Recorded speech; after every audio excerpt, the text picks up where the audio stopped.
Assalamualaikum warahmatullahi wabarakatuh.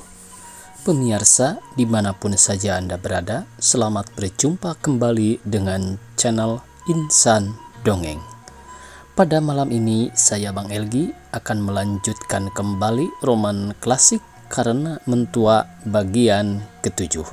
Selamat mendengarkan. Apa maksud tuan-tuan datang kemari?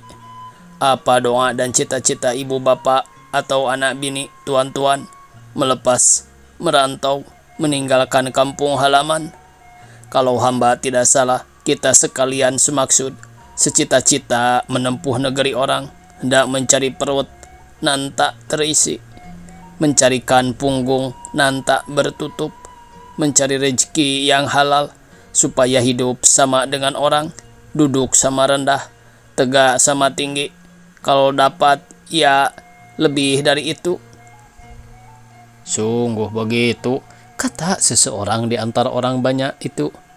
Udah patah menoleh kepada orang itu, lalu tanpa olehnya marah Adil yang tegak terpekur, matanya berapi-api, mukanya sebentar pucat dan sebentar merah. Alamat ia sadar akan dirinya, udah patah pun meneruskan perkataannya. Hamba tidak melarang tuan-tuan bersuka-suka, beriang-riang hati, tetapi tiap-tiap sesuatu ada hingga batasnya. Terlampau riang, lupa kita akan Tuhan. Terlampau sedih pun begitu pula. Timbul umpat-umpatan, jauh dan larat pikiran. Apakah yang tuan-tuan peroleh dengan main judi itu? Adakah orang kaya dengan main? Udah patah berdiam sebentar, hening pula keadaan. Oleh karena tak seorang jua yang berani membuka mulut, ia pun berkata pula dengan bertambah keras dan pedih. Bermain, berjudi, sudah itu berkelahi. Di mana, musim mana, tahun bilakah gerangan tuan-tuan akan dapat menjejak tanah, tempat tumpah darah kembali, bersua dengan anak bini, jika begini buatan senantiasa? Entah barangkali masuk tangis, memang. Tetapi bukan tuan-tuan saja yang akan berhal demikian. Kalau tuan-tuan ditangkap polisi di sini, tentu hamba terbawa-bawa pula. Didakwa mengadakan main di rumah hamba ini. Hal itu sedikit pun tiada tuan-tuan pikirkan. Jika tuan-tuan terus bermain juga, nah jangan marah. Hamba tak suka lagi tuan-tuan tinggal di sini. Carilah induk semang yang lain. Dan tuan-tuan yang gila berpuput, bersalung setiap malam, gila beribah hati, menyesali untung saja, tapi tak berusaha mencari penghidupan seperti orang lain. Tuan-tuan pun takkan hamba beri tempat di sini lagi. Semak pikiran hamba melihat orang bergulung tikar saja siang malam. Apa kekurangan tuan-tuan daripada orang lain? Ada sama-sama diberi Tuhan akal dan pikiran, anggota dan tenaga, akan tetapi tidak dipergunakan. Sangka tuan-tuan, rezeki itu akan dionggokkan Tuhan ke atas pangkuan tuan-tuan. Akan dijatuhkannya dari langit dengan lagu entah denai itu sampai-sampai larut tengah malam. Tidak, Tuhan takkan mengubah sesuatu jika sesuatu itu tak berusaha mengubah dirinya. Cih, alamat akan lapuk di rantau orang. Mereka itu semuanya menundukkan kepala belaka. Begini cara tuan-tuan dirantau orang, dilepas bini dengan rela, dengan menahan rindu sepanjang hari. Salahkah jika mereka berpaling haluan daripada tuan-tuan?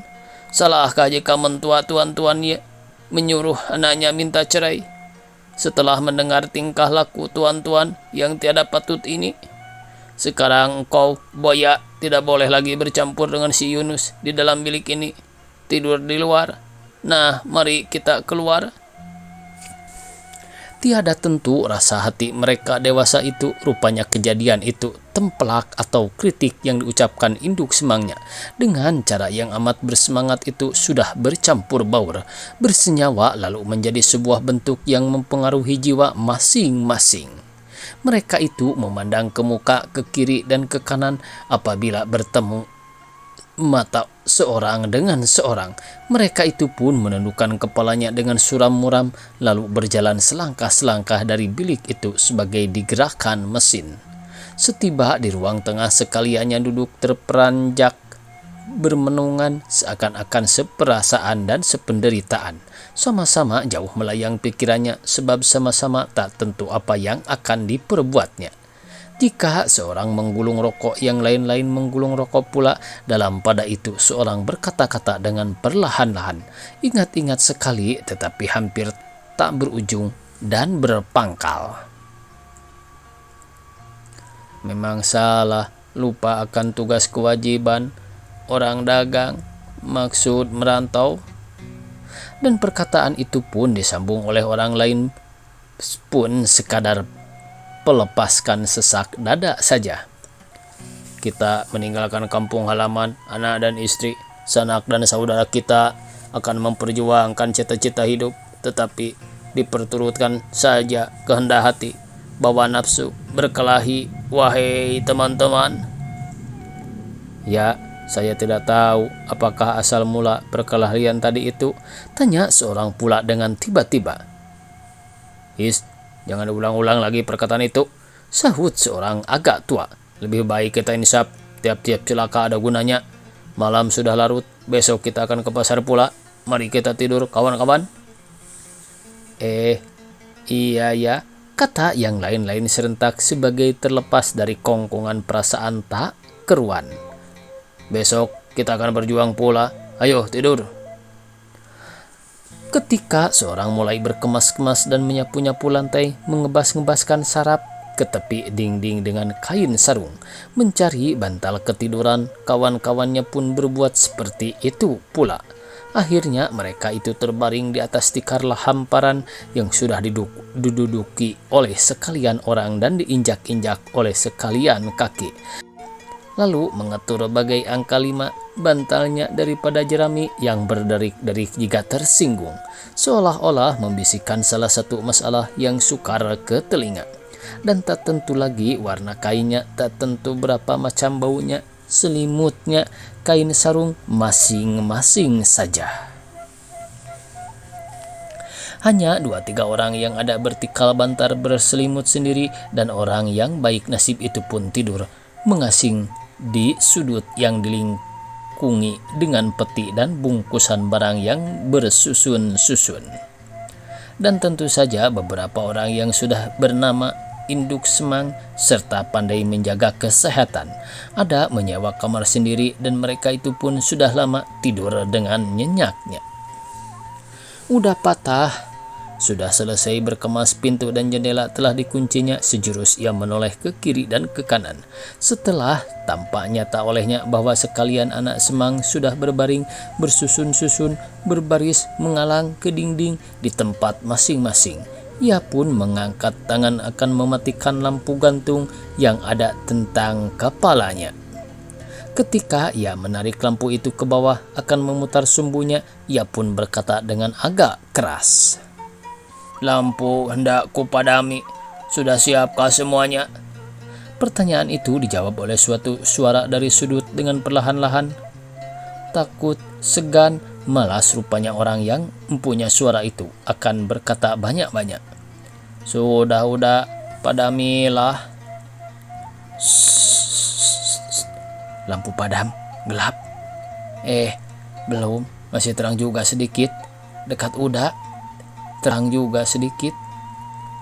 Dekat udah patah masih terpasang sebuah lampu dinding. Dengan segera lampu itu diambilnya dan dibawanya ke belakang lambat-lambat. Bergerak-gerak menurutkan ayun langkahnya, cahayanya pun berayun-ayun dan melonjak-lonjak ke atas, ke bawah, seperti hantu menyeriangi dan menurunkan tangan menerangi tempat-tempat yang tercapai olehnya, serta meninggalkan jejak yang hitam pekat seperti arang pada dinding yang telah kelindungan. Berangsur-angsur perlahan-lahan lepau itu pun jadi gelap belaka. Udah patah sudah sampai dengan lampunya ke bilik tempat tidurnya. Baru ia terlepas dari ruang tengah, lebih-lebih setelah tertutup pintu biliknya, kedengaranlah keluh kesah dan gemersik pergesekan badan dengan tikar di sana sini. Anak semangnya mulai bergerak merentangkan tangan dan menunjukkan kaki seakan-akan hendak melepaskan penat-penat badannya. Melapangkan rongga dadanya yang sesak seolah-olah gelap gulita itu sudah membukakan sumbat rongkongannya. Menyalangkan kedua belah matanya. Benar, di dalam kelam buta itu kelihatan oleh mata hatinya berbagai macam kejadian dan penanggungan dalam masa yang telah lalu. Terbayang-bayang di hadapannya beberapa peristiwa pada masa yang akan datang, bermacam-macam rupa, warna, dan bentuknya. Maksud hendak tidur nyenyak hendak menghilangkan perkelahian yang ngeri itu dari pikirannya tiada tercapai. Bahkan kedua orang yang berkelahi itu pun masih kelihatan oleh ingatannya berguling-guling, pukul memukul, bantun membantunkan. Akan tetapi lama-kelamaan rupanya berubah, keadaannya bertukar, telah menjelma jadi dua ekor harimau yang tengah bertangkap-tangkapan dengan hebat. Mereka itu berasa ngeri sangat.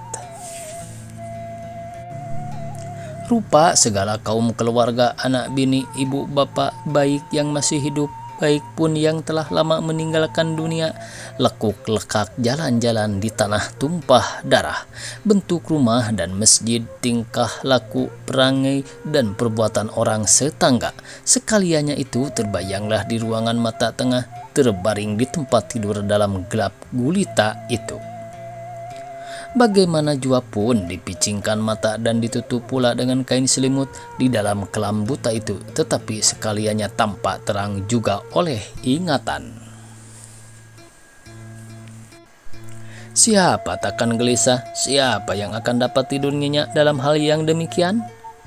Hari makin lama makin larut juga. Agaknya sudah hampir tengah malam. Tidak, ya Allah, sudah lewat dari itu. Jauh di rumah orang di seberang jalan kedengaran jam berbunyi antara ada dan tiada. 1, 2, diam. Hening, hari sudah pukul 2 tengah malam.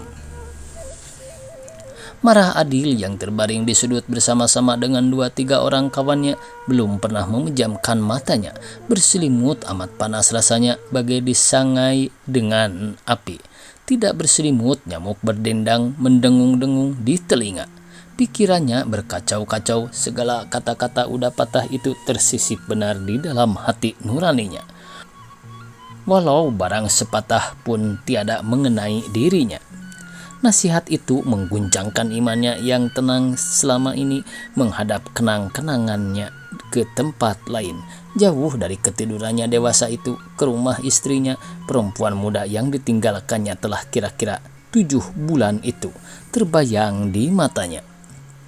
Meskipun dia tiada pernah dilupakannya, tetapi ketika itu lebih nyata, bertambah tampak olehnya.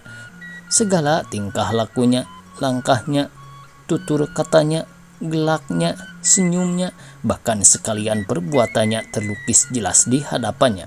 Padahal bunyi dari bantal jerami yang sebagai berbisik-bisik di telinganya, gigit kepiting yang berjalaran di atas tikarnya, tiada terderitakan pula olehnya. Ia gelisah membalik ke kiri dan ke kanan sebagai tidur di atas barang hangat. Ketika kedengaran bunyi pukul 2 itu, ia pun mengucapkan, Astagfirullahaladzim, Astagfirullahaladzim, dengan agak keras serta memasang telinganya. Dengkur kedengaran berbalas-balasan di kiri kanan dan diunjurkan di dalam lepau yang gelap itu. Walau bagaimana jua pun halnya, kawan-kawannya tidur nyenyak sudah. Rupanya mereka itu tiada panjang was-was sebagai dia. Maka ia pun berusaha benar-benar hendak menghilangkan godaan-godaan pikiran dan perasaan itu, supaya dapat tidur lelap pula. Bersambung. Billahi taufiq wal hidayah. Wassalamualaikum warahmatullahi wabarakatuh.